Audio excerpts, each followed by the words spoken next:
தொடும் வயது இது. ஒரு வெட்டு கத்தி போல் இருக்கும்.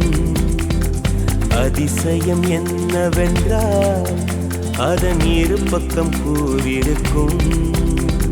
கனவுக்கு செயல் கொடுத்தால் அந்த சூரியனில் செடி முளைக்கும்.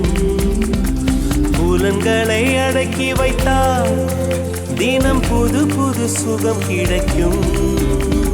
காலில் குத்தும் வாணி உன் ஏழி என்று காமி, பல இன்பம் மல்லி சேர்த்து ஒரு மூட்டை கட்டி வாணி வாணி.